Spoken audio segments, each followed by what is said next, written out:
Entonces, les decía que dentro de las clases que vamos a tener en este ciclo, hay unas clases que son un poco tediosas y esta es la clase tediosa.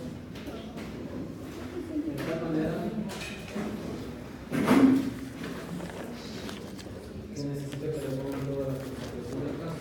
Bueno, ahorita no va a ser la clase de eso, sino la siguiente. Hoy vamos a ver 3 temas. Ya.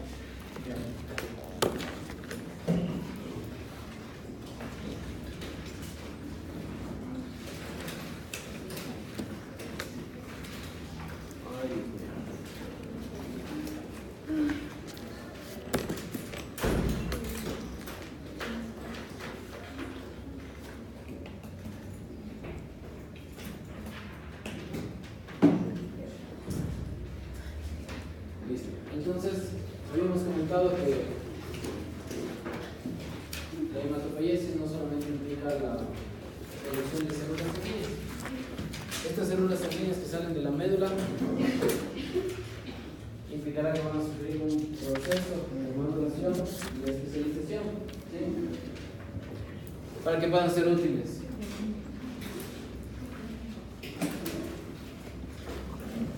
Es decir, que la hematopoiesis va a ser un proceso de diferenciación y maduración de las células troncales. Esto ya estudiaron ustedes en el poder que les mandé a leer. Estas células troncales también se las denomina células hematopoieticas. Quedará como resultado la formación de las células sanguíneas. ¿Sí? Las células sanguíneas, las últimas células de abajo del cuadro que se estudiaron. Después les tomo la lección. Para recordarles, la fase medular se da más o menos al 5º mes de vida.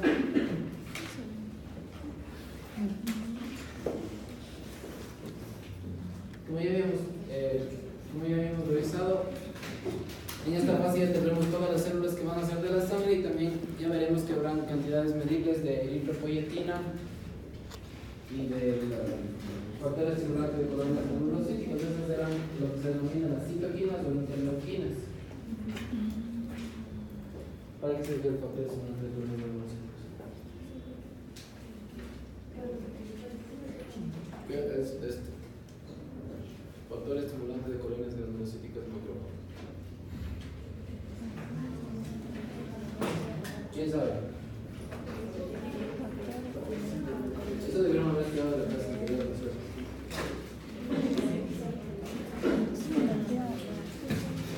¿Para qué servía la eritropoyetina?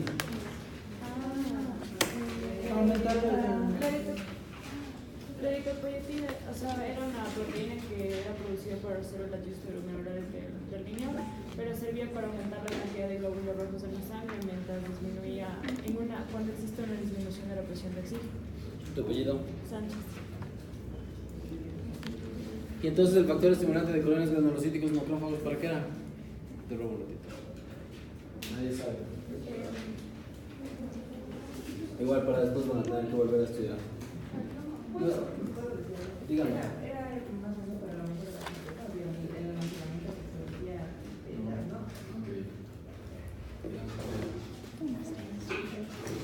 La médula ósea tendrá una gran capacidad de producir células. Se producen aproximadamente 6 millones de células por kilogramo por día. Imagínense esa gran cantidad. Esta cantidad es flexible, es amplificable de acuerdo a nuestras necesidades.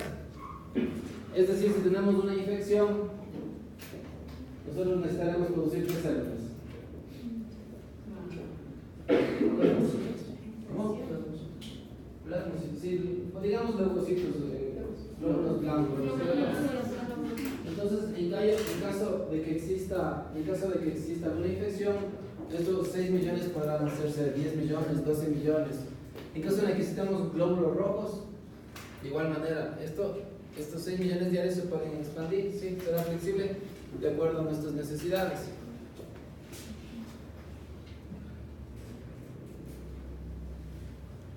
La médula ósea, la roja, será la que es hematopoyéticamente activa, ¿sí? Nosotros vamos a ver que se divide en médula ósea roja y médula ósea amarilla. Básicamente la médula ósea amarilla es prácticamente solo grasa. mientras que la médula ósea roja será la que se denomina hematopoieticamente activa y tendrá la máxima expresión a la edad, a la adolescencia, ¿sí? Progresivamente luego de la adolescencia la médula ósea roja va disminuyendo, es decir que en la vejez la médula ósea roja estará muy en poca cantidad. En la adultez nosotros tenemos médula ósea roja en la parte baja del cráneo, en las vértebras, en los hombros, en la cintura pélvica, costillas, esternón, ¿sí? Es así que el hematólogo, el procedimiento que suele realizar el hematólogo, que es la extracción de médula, implicará que va a hacer una punción a nivel del esternón o a nivel de la cresta ilíaca posterior superior. Nosotros funcionamos con una aguja, extraemos un líquido que es muy similar a la sangre y de esa manera vemos en el microscopio cómo están las células sanguíneas, ¿sí? Luego nos volvemos a más o menos al mismo tema.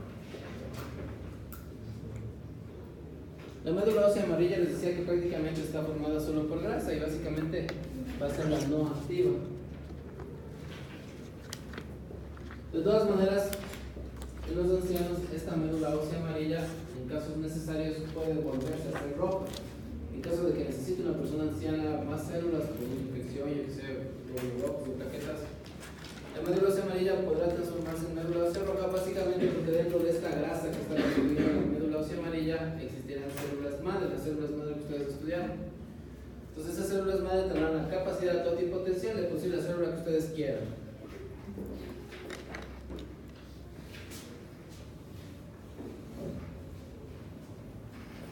Básicamente dentro del hueso existirán esas aberturas, se les llama o se les denomina tipo esponjoso, ¿sí? En esas pequeñas cavidades que le dan la apariencia de esponja al hueso es donde se alojarán las células madre.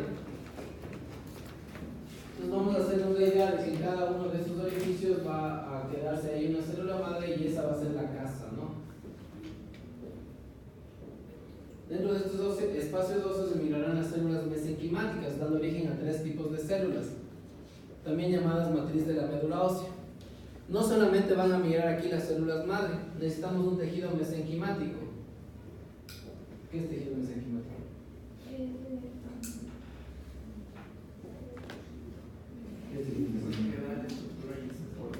El que da el soporte, muy bien.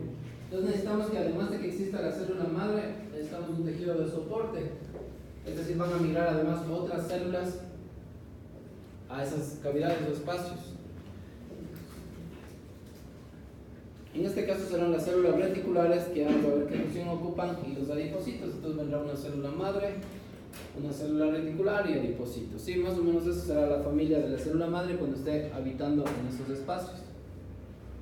Las células reticulares serán muy importantes, como decía su compañero, van a proporcionar el soporte o el sostén a todo este tejido hematopoyético. Estas se formarán en las superficies externas de los senos. ¿Qué es? A ver, dime. Samira, ¿quién es Samira? ¿Qué es un capilar? Un capilar es como un vaso pequeño, pero muy fino. Muy fino. Ya está bien. ¿Quién le mejora a la Samira? Está bien, está bien. Se produce el cambio de sangre oxigenada, no oxigenada. Ya, el capilar es de estructura más delgada y ahí es donde se produce la hematosis, el cambio de CO2 por oxígeno.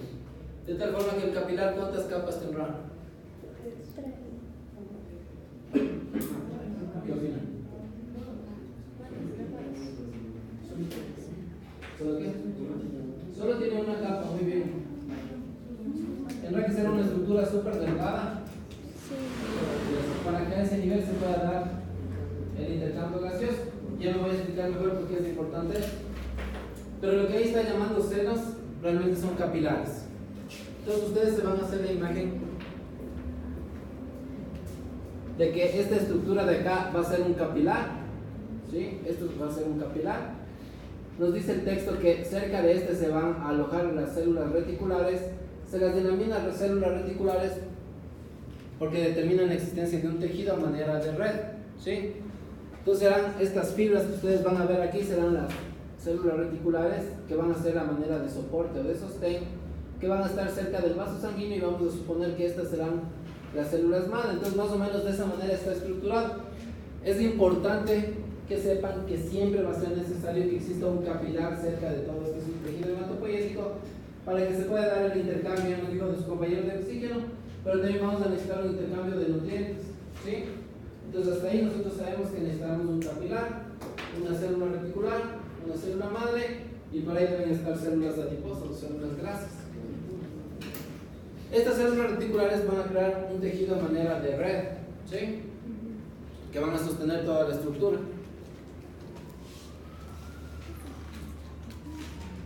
Díganme que trajeron un marcador. ¿Tiene un marcador? Gracias. Esta parte es un poco difícil de explicar y es un poco difícil de entender, pero lo vamos a intentar.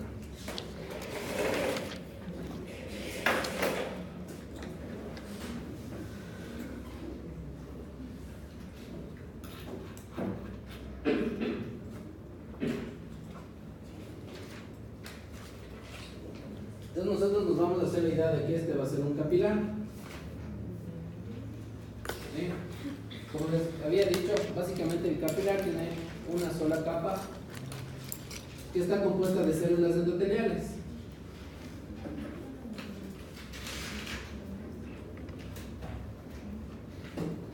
A ustedes les mandé a estudiar el cuadro de la hematopoiesis, ¿no es cierto?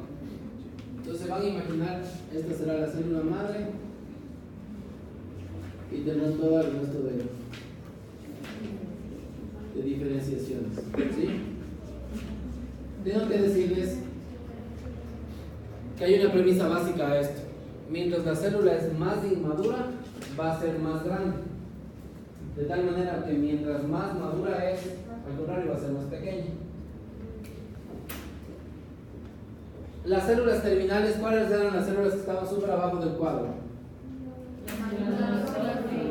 Basófilos, Neutrófilos. macrófagos, Eritrocitos y las plaquetas. ¿Sí? Ya vamos a hablar de eso. Esto es una situación aparte y es muy buena pregunta. Lo que quiero que ustedes sepan es que si nosotros ya tenemos las células terminales, implica que serán las células más pequeñas de todo el tejido hematopoyético, ¿sí? Las más maduras, ¿sí? O sea, el neutrófilo ya formado o el basófilo ya formado, e implicará que estas células, cuando ya hayan madurado, al ser tan pequeñas, tengan la capacidad de pasarse entre célula endotelial y llegar a la circulación, ¿sí? De esa manera es que las células maduras llegarán a la circulación y de ahí se irán hacia nuestra sangre periférica. ¿Estamos? A toda esta estructura de acá se la denomina un cordón medular. Serán las células inmaduras que estén en proceso de formación. Solo a las que no están maduras se les denomina cordón medular. Sí, solo las inmaduras se les denomina cordón medular. Díganme ustedes, ¿las plaquetas son células? ¿Seguras?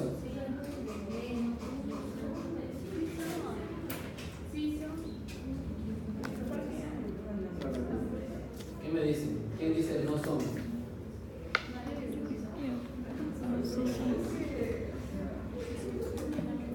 ¿Se acuerdan que hay antes de las plaquetas? En el cuadro. Entonces ustedes van a ver que aquí el megacariocito tiene su nombre porque es la célula más grande que existe en el tejido hematopoyético. ¿Cuánto mide un glóbulo rojo? ¿Saben cuánto mide un glóbulo rojo? Sí, pero no sabe eso.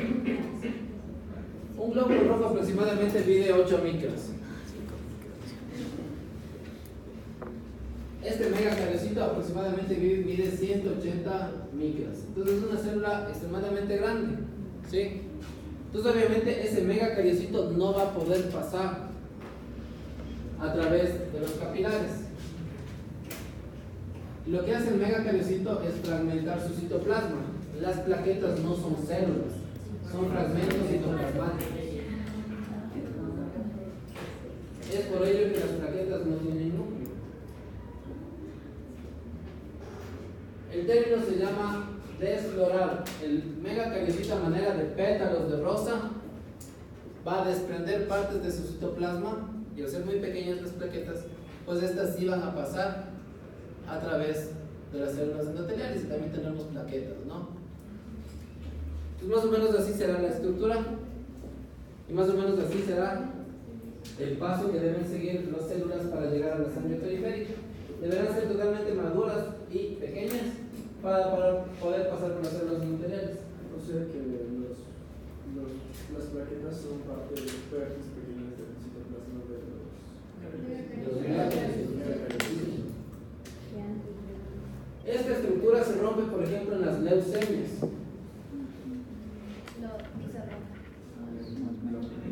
En las leucemias lo que va a haber es un montón de células. Y las células inmaduras van a pasar y las células maduras también van a pasar. Existe tal cantidad de células que todas pasan. Indiferenciadas, esa es la palabra. Cuando nosotros detectamos leucemia, implicará que las células inmaduras que aún no se han diferenciado han pasado al torrente circulatorio y eso implicará ser algo grave.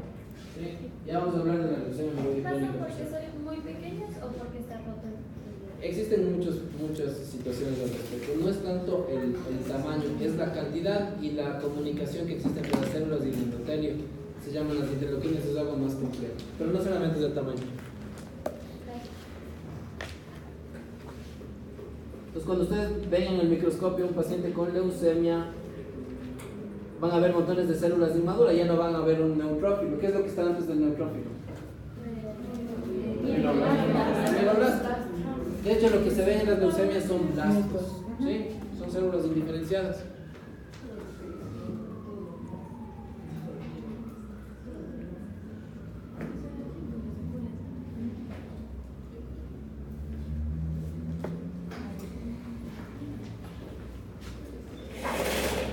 Entonces, como les decía, toda la estructura deberá estar cerca de un capilar y lo que ustedes ven ahí arriba es el cuadro que se estudiaron de una manera desordenada.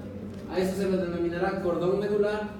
Al momento que las células ya hayan madurado, pues pasarán entre las células endoteliales y se dirigirán a la circulación periférica.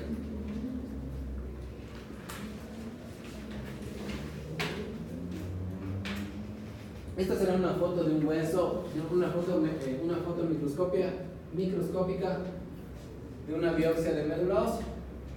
Ustedes pueden ver, estas son trabéculas, se los denomina del hueso, y estos son nidos de células hematopoyéticas.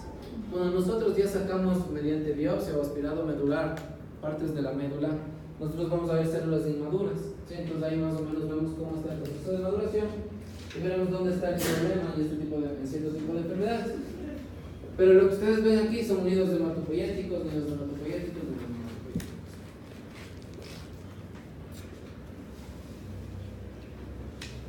A medida que estas células maduran, estas nuevamente será el cordón medular y prácticamente será el esquema del cuadro que ustedes estudiaron. A medida de que estas células maduran, se dirigirán cada vez más cerca de los sinusoides. Luego de culminar su periodo de maduración, estas pasarán a través de las células endoteliales, que es lo que les había mencionado, para dirigirse a la sangre periférica.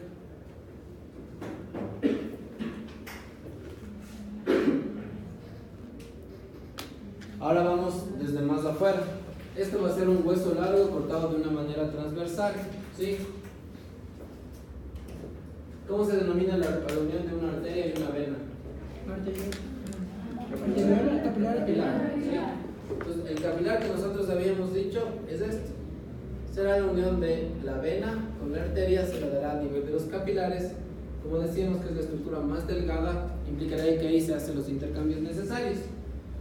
La circulación medular estará dada por dos arterias, la arteria perióstica, que como ustedes saben el periósteo es lo que está fuera del hueso, y la arteria central, ¿sí? Dentro del hueso nosotros tendremos una vena central, ¿sí? Y la unión de la arteria con las arterias con la vena dará lugar a los capilares, que es el sitio en el cual se produzcan los intercambios. Además, a este nivel ya las células van a salir a la circulación. Luego de que salgan a la circulación, pues irán por la vena central del hueso, y de ahí se dirigirán hacia nuestro torrente circulatorio.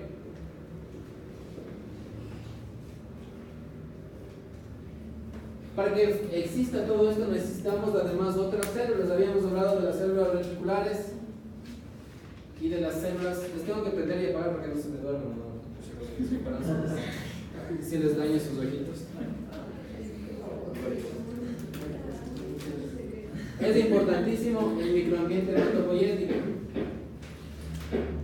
Les había yo mencionado que la hematología va a ser el futuro de todas las ciencias y de todas las especialidades, porque a través del trasplante de médula, a través del trasplante de células madre, teóricamente nosotros podemos producir cualquier tejido. De tal manera que teóricamente podríamos producir tejido de corazón al paciente infartado, tejido de riñón al paciente que tenía insuficiencia renal. Y para todo esto se necesitará un microambiente hematopoyético, ¿sí? Es decir, un conjunto de células o de citocinas o interleuquinas. ¿Qué es una interleuquina o citocina?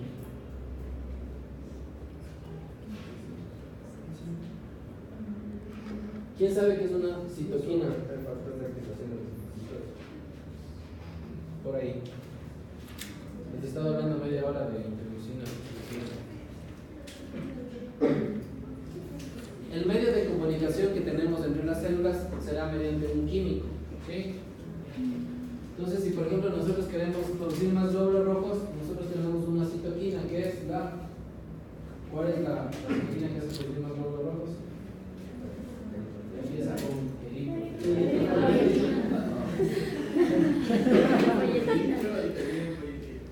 Entonces, por ejemplo, eso será una citoquina, será un medio de comunicación. Necesitamos más glóbulos rojos, se manda esta hormona a la médula ósea para que se produzcan más glóbulos rojos, ¿sí?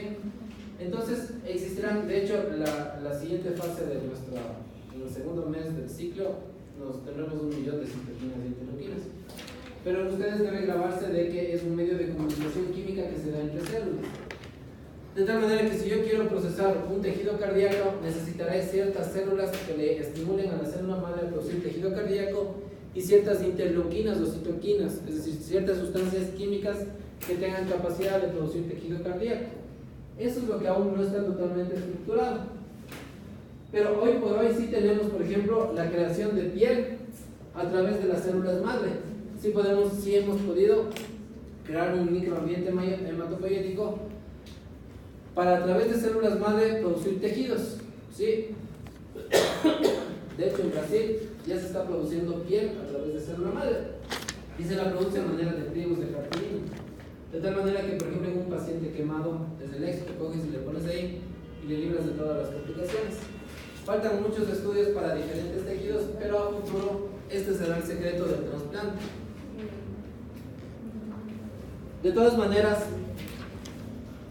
para la parte normal de nuestro hematopoiesis, lo que necesitamos de nuestro microambiente hematopoyético serán las células endoteliales que habíamos hablado, los adipocitos. Los adipocitos son células grasas que, además de producir energía, nos ayudarán también con la producción de esteroides. Llámese esteroides también algún tipo de citoquina o de hormona. También tenemos a los macrófagos. Tienen algunas funciones y de hecho a futuro vamos a ver que los macrófagos van a ser de las células más importantes para nuestra inmunidad. Además de ayudarnos con la fagocitosis y de la limpieza o eliminación de detritus, estos macrófagos también pueden secretar citoquinas. El factor estimulante de colonias granulocíticas macrófagos es producido por los macrófagos. Además necesitaremos osteoblastos y necesitaremos osteoclastos. Como ustedes saben, los osteoblastos son los que forman hueso y los osteoclastos serán los que destruyen, de tal manera que nosotros podemos remodelar las paredes de nuestra casa. Además nosotros necesitaremos las células reticulares que ya hemos conversado.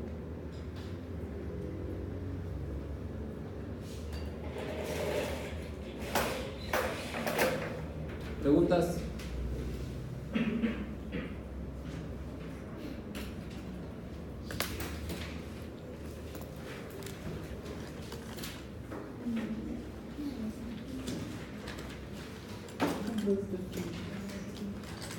Las células reticulares están solo en la superficie.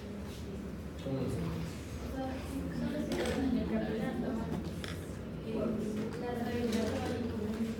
La pared del carbohidrato matriz. Están formando parte de la estroma, no solo en la superficie, están en todo el sitio de la médula ósea, formando sus redes. Ya. Y las de los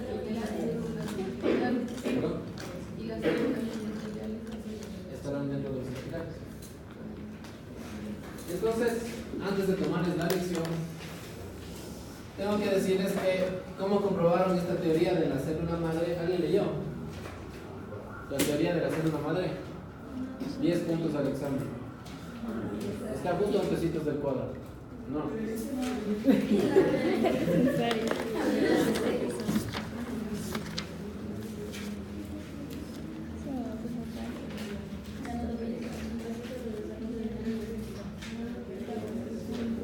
Entonces, imagínense cómo comprobar que una sola célula tenga la capacidad de regenerar todo tipo de células. Lo que hicieron es coger un ratón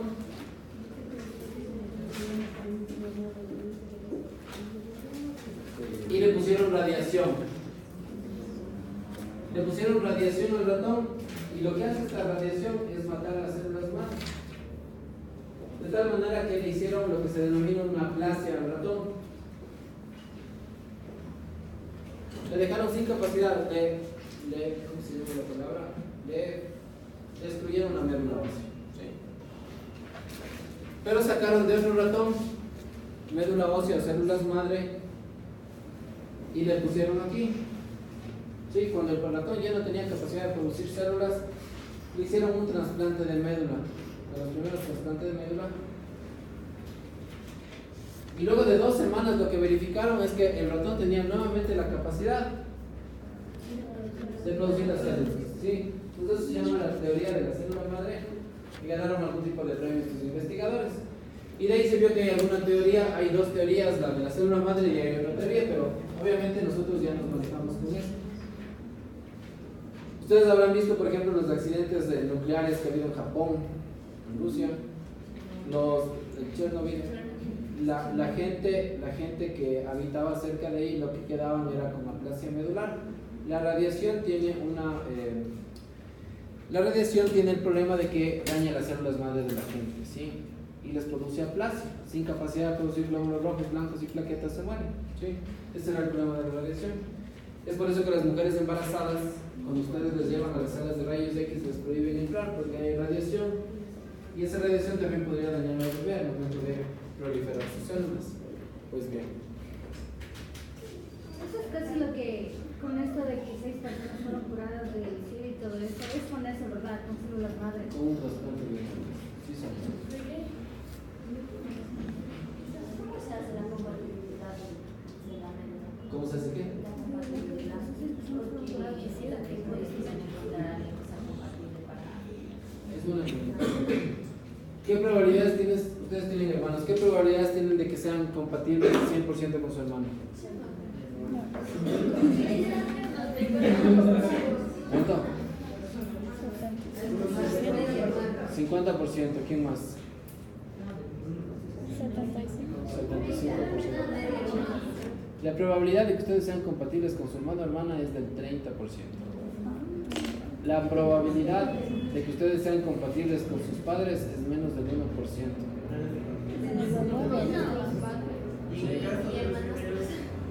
100% de los gemelos idénticos.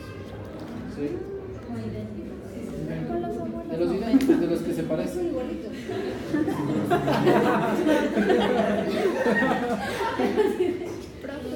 ¿Y por qué se dona más o menos de abuelos a nietos? No se puede donar. ¿Cómo? No te sirve. De tal manera que en el momento de que si a la final no tienen hermanos, lo que se hace es, aún no se hace muy seguido aquí, se llama el estudio de HLA. Entonces es una serie de antígenos que tienen las células y se verifica la compatibilidad. Entonces se llama a bancos nacionales o a bancos mundiales y se verifica la compatibilidad que tenga el paciente con cualquier persona del mundo que se haya hecho el examen y de ahí se hacen las donaciones. Es súper difícil, sí. Pero más o menos así es la movida. Por ejemplo, si tuviera un hermanastro, tendría la misma probabilidad como con mi madre. Si tuvieras un hermanastro te baja muchísimo la probabilidad. O sea, sería más o menos igual como la de mí con mi madre. Digamos que sería menos del 10%. ¿Sí?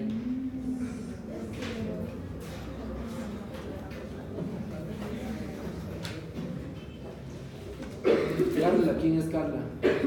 ¿Cuál de las dos? Carla Pujota. Ya, muy bien. Por favor, dibújame el cuadro de la hematopoiesis.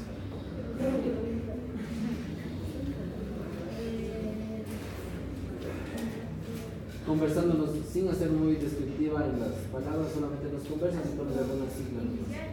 Sí, iniciales. Ya. Primero tenemos la oración y la madre que se autorrenueva a largo plazo. De ahí viene la célula madre que se autorrenueva a corto plazo. De ahí viene el progenitor multipotente de la célula madre hematopoyética. Este va a dar el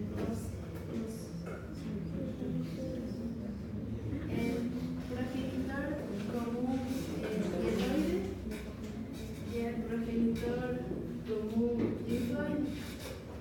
De aquí se va a dividir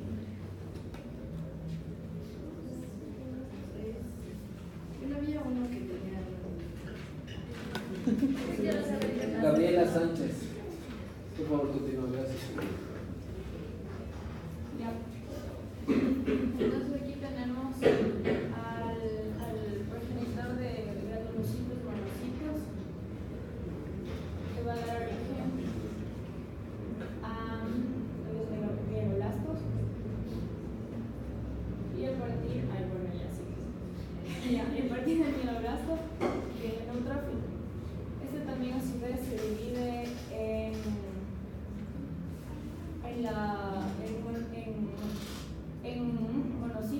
monoblasto, que va a dar lugar a monocitos, y este a su vez va a dar lugar a los macrófagos. Ya. Después tenemos al progenitor eosinófilo basófilo. El progenitor eosinófilo basófilo de la misma manera se divide en dos. Se divide en mieloblasto, que va a dar origen a eosinófilo, y el mieloblasto, que va a dar origen al basófilo. Y en este aislado entra el mastocito. Ya, y por último aquí tenemos al progenitor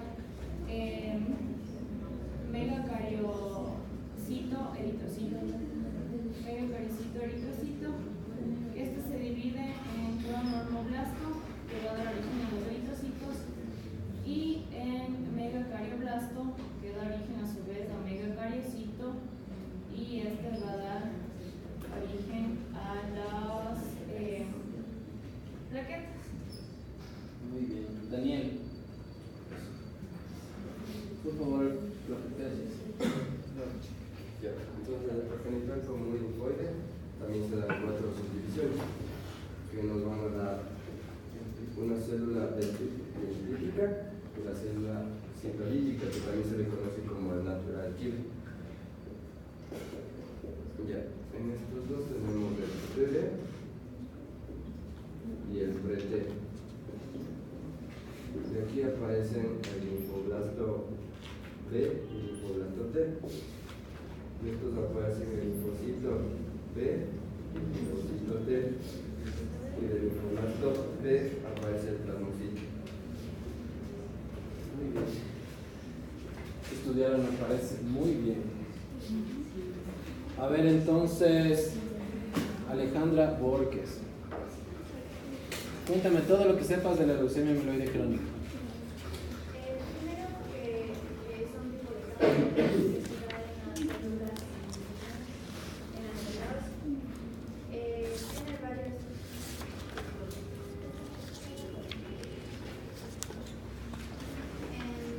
Se da por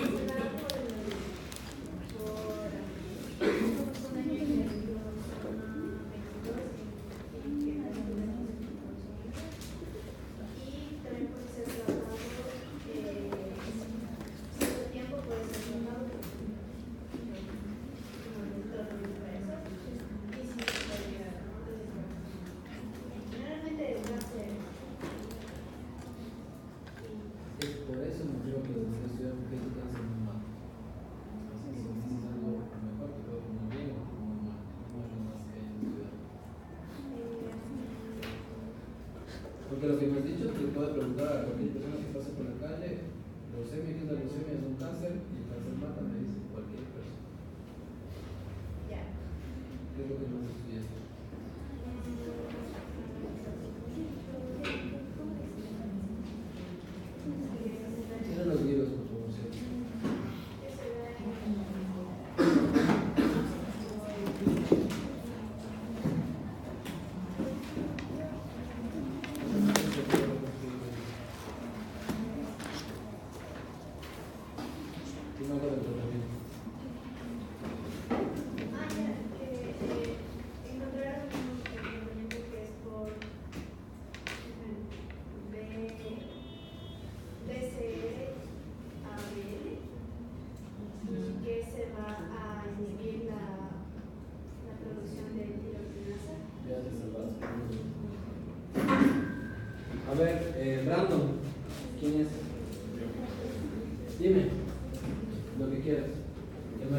compañero.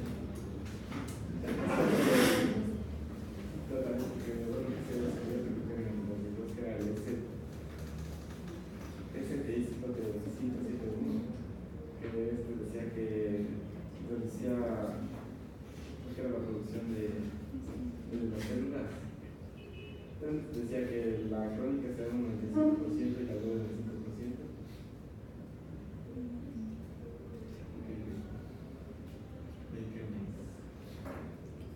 Michelle, dime. Decía que se podía, o sea, se podía ver en personas porque tenían problemas con el cromosoma Filadelfia. ¿Ya? ¿Qué es el cromosoma Filadelfia? Es una traducción de La locación. la locación de cromosoma Filadelfia. ¿Ya?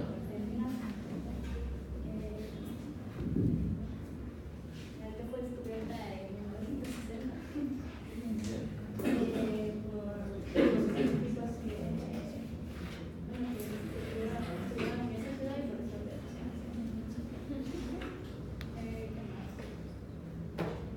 también se inventó ¿Alguien más que sepa algo que decirme? A ver, dime. Bueno, No te pongo o sea, nada. hablaba que primero para descubrir esta enfermedad tienes que hacer un examen de sangre. Entonces vas a ver que el 80% de las células van a estar dañadas. Entonces para esto vas a seguir un tratamiento donde vas a dar un medicamento que es un inhibidor de la tirosinquinasa. No me acuerdo bien el nombre del medicamento, eso sí. Entonces cuando ya das este medicamento, al mes se controla y entonces tiene que haber reducido hasta el 30% de que las células se hayan dañado. Eso quiere decir que haya... Santillán. Déjale hablar a tu compañero. Es que era casi lo mismo que yo. Es que también iba a hablar acerca. O sea, se supone que también la leucemia amiloide crónica se da también por el cromosoma Filadelfia. El cromosoma Filadelfia principalmente es una mutación que se da a partir del cromosoma 9, un corte en el, no me acuerdo, es 34, y en el caso del 9, un corte en el 11. Entonces estos se van a fusionar y van a dar el cromosoma 22, que va a ser el afectado. Entonces lo que va a causar es que se van a fusionar los genes ABL y BCR.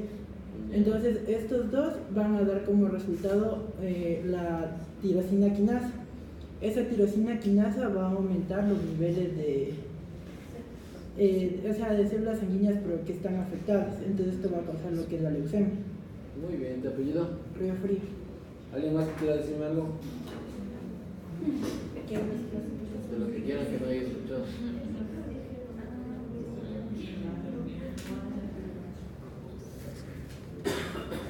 Entonces, esto era el motivo por el que quería estudiar, ¿no? Se producía el BCR-ABL y eso implicaba una estimulación a la tirosinquinasa. Esta tirosinquinasa tenía una comunicación directa con el núcleo. ¿Y cuál era la información que le decía? ¿Sabes qué? Divídete. Divídete en muchas células. Y por eso la leucemia implica un aumento de las células. Sí, la leucemia es un aumento de los glóbulos blancos. ¿Sí? Pero ¿qué era lo importante al respecto de esto? Bueno, es más complejo que eso porque cuando se la denomina la leucemia crónica, cuando tiene el apellido crónica quiere decir que es una leucemia con células maduras. También hay la...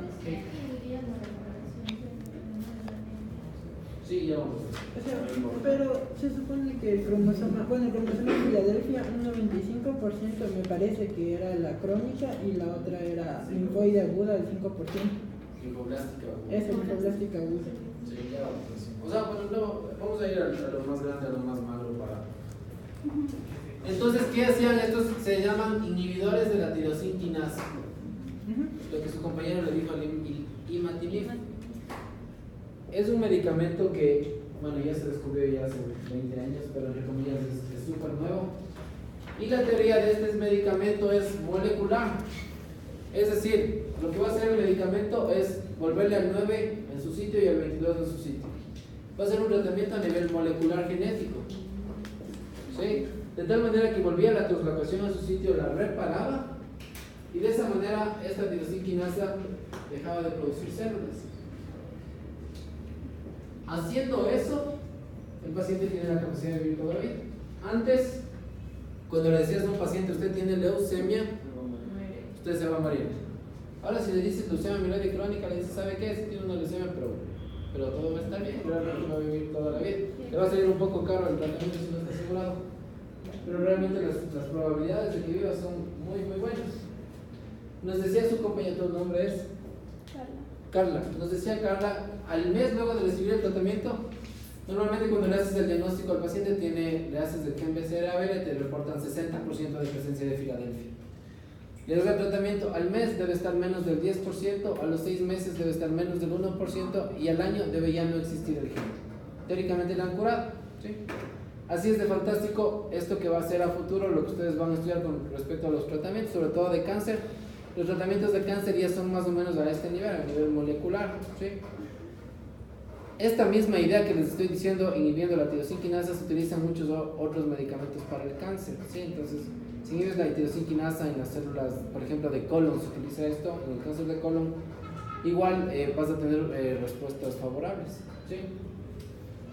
A lo que quiero ir es, entonces viene un paciente y le hacen una biometría hemática y tiene los eritrocitos elevados, los eosinófilos elevados, los basófilos elevados, los monocitos elevados y los neutrófilos elevados en la biometría hemática. ¿Cuál de todas estas células es la que tiene el problema? ¿Cuál de todas estas células es la que tiene el problema? Este progenitor común mieloide, ¿no? Entonces nosotros vemos que aquí es el problema. Este progenitor común mieloide es el que está dañado. Normalmente cuando nosotros hacemos diagnóstico de leucemia amiloide crónica, vemos que todas estas están subidas. Es súper fácil. Ya vemos que el progenitor común está dañado cuando ya toda esa serie está aumentada. Y el segundo paso que tengo que hacer para confirmar mi diagnóstico, ¿qué es? Ahorita solo sospeché de leucemia amiloide crónica. Le hago el examen genético, el molecular, le hago el cromosoma Filadelfia. Le hago el cromosoma Filadelfia, me sale positivo, ya tengo el diagnóstico. Luego de tener el diagnóstico, ya le puedo dar un tratamiento y le digo, ¿sabe qué? Usted está dañado aquí, pero no se preocupe, nosotros tenemos un buen tratamiento que le puede solventar y le puede dar una muy buena calidad de vida, ¿sí? ¿Para qué les mandé a estudiar esto? Para que sepan que, dependiendo de dónde encuentren en la biometría hemática el problema, ustedes ya saben de dónde es el origen, ¿sí? De la misma manera habrá un problema acá, ¿sí? Con el linfoide habrá otro tipo de problemas. Lo que quiero que sepan es que estos marcadores genéticos pueden ser de buen pronóstico o de mal pronóstico. Si yo encuentro a este paciente y tiene el cromosoma Filadelfia positivo, es un buen pronóstico. Pero si yo aquí tengo un paciente no con esta leucemia, sino con la leucemia linfoblástica aguda que me estaban diciendo, y le encuentro un cromosoma Filadelfia, ese paciente se va a morir. Entonces, así es de importante que nosotros hagamos estudiar esto de las bases moleculares. En algunos será un buen pronóstico, en algunos será pésimo pronóstico. Un paciente con leucemia aguda con Filadelfia positivo es que si está aquí el daño, las leucemias linfoblásticas agudas serán de esta serie, ¿no es cierto? Y si tiene Filadelfia positivo, quiere decir que el daño no está aquí, sino está aquí. Y no hay mucho que hacer, realmente los pacientes tienen un pésimo pronóstico. ¿Algo más les mandé a estudiar? ¿Cómo les mandé a estudiar? ¿Y qué más? Y la probabilidad de transmisión. ¿Ya? Muy bien. Gloria. Periodo de ventana. El periodo de ventana es un lapso de tiempo en el que a partir de que una persona ha sido contagiada de SIDA, pero no lo sabe. Entonces, en ese tiempo el cuerpo empieza a generar anticuerpos que dentro de 3 a 6 meses van a reconocer lo que es el VIH. El examen. ¿Qué? ¿En los anticuerpos? Sí, los anticuerpos van a reconocer el VIH. Entonces, a partir de esa fecha ya se puede como que detectar si una persona tiene VIH. ¿Ya? No te voy a poner nada. Mayerly, dime. Decir que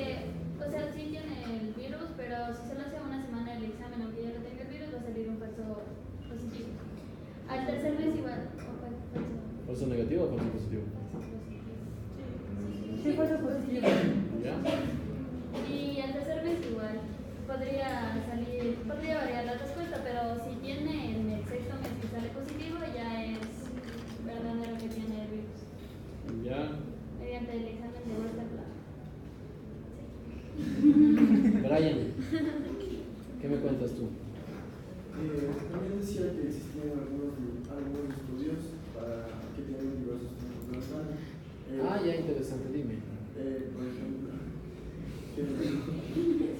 estaba el estudio de primera y segunda generación, el estudio de tercera generación y el estudio de cuarta generación. Ya, perfecto. El de primera generación es el que ustedes dicen de 3 a 6 meses. El de cuarta generación. El de cuarta generación tiene una duración de 10 días, una ventana de 10 días, si no estoy mal. No es mucho, pero no es mucho. Ese es el que normalmente se hace y son exámenes combinados. Te ganaste vos el punto. Entonces, el periodo de ventana progresivamente se ha acortado dependiendo del estudio en cual hagas. Bueno, los de primera generación detectaban a los 3 a 6 meses, era mucho periodo de ventana. Progresivamente se fue reduciendo y ahora estamos detectando el HIV de 8 a 12 días luego del contagio. Entonces, es un periodo de ventana súper corto. ¿Sí? Eso es súper bueno, sobre todo para los... Dime. Pero decía que hacer los recuerdos en la nación era como que aún, o sea, no tan probable de que sea verídico, era como que aún experimental. No, ya está. Ya está. Entonces, ya es. Entonces, sabiendo cuál es el periodo de ventana, nosotros nos vamos a imaginar que en un banco de sangre, no sé, atendemos a 1 millón de pacientes al año. Nos vamos a imaginar cuántos de ese millón de pacientes tendrán HIV y cuántos de ese millón de pacientes estarán dentro de los 8 a 12 días del periodo de ventana. De tal manera que esos pacientes puedan donar sangre y estando menos de 8 días no se detecte el HIV y puedan donar su sangre y alguien pueda recibir una sangre infectada. ¿Me expliqué bien? ¿Sí? De tal forma que, Emily Navarrete, las probabilidades de contagiarse con un paquete globular en una transfusión de HIV. Lo que decía es que el porcentaje más o menos es de un 24%. Se hizo un estudio en México, en 12 a 24%.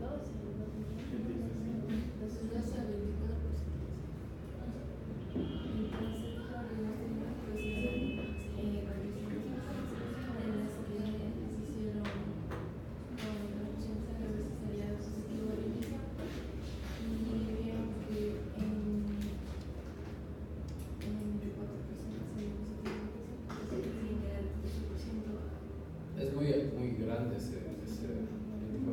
Sería ¿Alguien sabe algo distinto?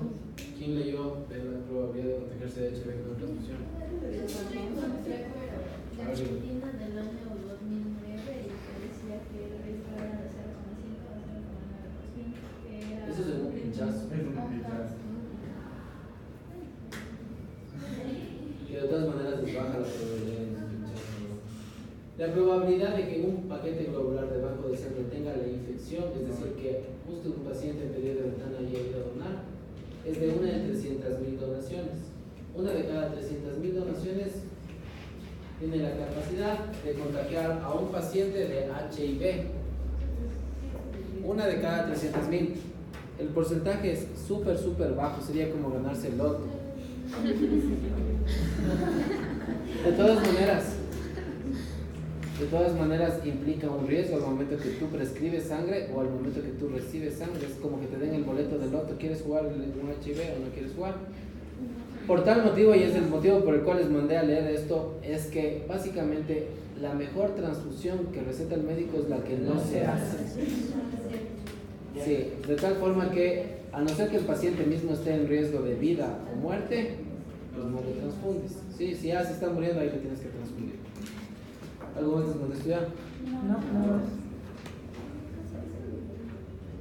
¿Quieren receso o quieren ir de una?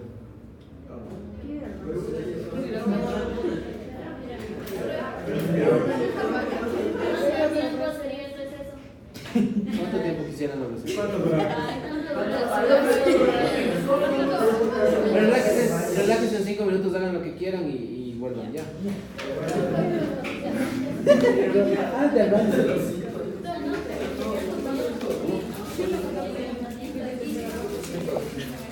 Una pregunta.